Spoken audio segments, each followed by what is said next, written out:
आज क्रांतिकारी स्वतंत्रता सेनानी राजेंद्र नाथ लाहिड़ी, जिनका जन्म 29 जून 1901 में हुआ था, वे हिंदुस्तान रिपब्लिकन एसोसिएशन के सदस्य थे। राजेंद्र नाथ ने काकोरी घटना में भी वो शामिल थे। राजेंद्र नाथ ने काकोरी घटना में शामिल होते हुए आज उनके सफर के आज के इस अंक में हम इन वीर क्रांतिकारी को श्रद्धांजलि देंगे।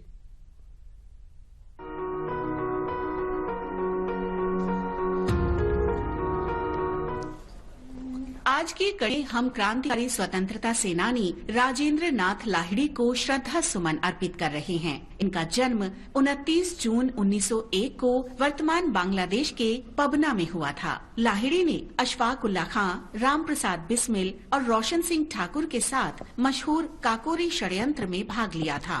लाहिड़ी को भारतीय क्रांतिकारी आंदोलन में बदलाव का प्रतीक माना जाता है। 1920 के दशक के दौरान क्रांतिकारी आंदोलन ने ब्रिटिश विरोधी राष्ट्रवाद से विचारधारा में समाजवाद तक और धार्मिक आस्थाओं में अनीश्वरवाद तक का परिवर्तन देखा। लाहिड़ी ने सामाजिक और पारंपरिक रीति रिवाजों को लगातार चुनौती दी, इस सीमा तक कि उन्होंने उस पावन जनेऊ को भी अमान्य करार दिया जो ब्राह्मणों के लिए अभिन्न माना जाता था। उनका मानना था कि सामाजिक पूर्वाग्रह प्रगति के मार्ग की बाधाएं हैं और हमें इन्हें दूर करना होगा। बनारस हिंदू विश्वविद्यालय में अध्ययन करते समय राजेंद्र नाथ लाहिड़ी का परिचय विख्यात क्रांतिकारी सचिंद्र नाथ सान्याल से हुआ। लाहिड़ी में आजादी की चिंगारी और ललक देहन्याल पत्रिका का संपादक तथा अनुशीलन समिति की वाराणसी शाखा का समन्वय और शस्त्र प्रभारी बना दिया। सान्याल की प्रेरणा से लाहिड़ी हिंदुस्तान रिपब्लिकन एसोसिएशन के सदस्य बन गए।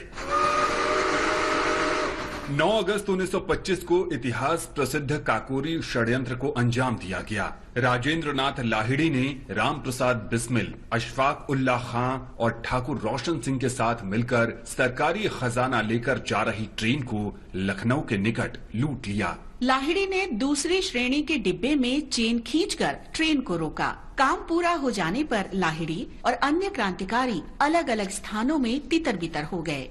काकोरी घटना के बाद लाहिड़ी और 8 अन्य क्रांतिकारियों को बम बनाने का काम सीखने के लिए दक्षिणेश्वर की एक बम फैक्ट्री में भेजा गया। बताया जाता है कि उनके काम के दौरान विस्फोट की एक तेज आवाज ने पुलिस को सतर्क कर दिया और वे सभी गिरफ्तार हुए। बम मामले में लाहिड़ी को साजिश का मुख्य आरोपी पाया गया और 10 वर्ष की सजा देकर अंडमान की सेल्युलर जेल भेज दिया गया। हालांकि जब काकोरी मामला शुरू हुआ तो लाहिड़ी को साजिश रचने में सहयोगी पाया गया और सुनवाई के लिए उन्हें सेल्युलर जेल से लखनऊ सेंट्रल जेल स्थानांतरित कर दिया गया। यहां अन्य क्रांतिकारियों के साथ उन पर मुकदमा चलाया गया। 17 दिसंबर 1927 को लाहिड़ी को उत्तर प्रदेश के गोंडा जिला जेल में फांसी दे दी गई। फांसी देने की तय तारीख से 2 दिन पहले ही, क्योंकि ब्रिटिश अधिकारियों को भय था कि ये क्रांतिकारी जेल से भाग निकलेंगे। लाहिड़ी की फांसी न केवल क्रांतिकारियों के इतिहास में अमिट है, बल्कि ये मृत्यु दंड के इतिहास में भी अंकित है, क्योंकि ऐसा पहली बार हुआ था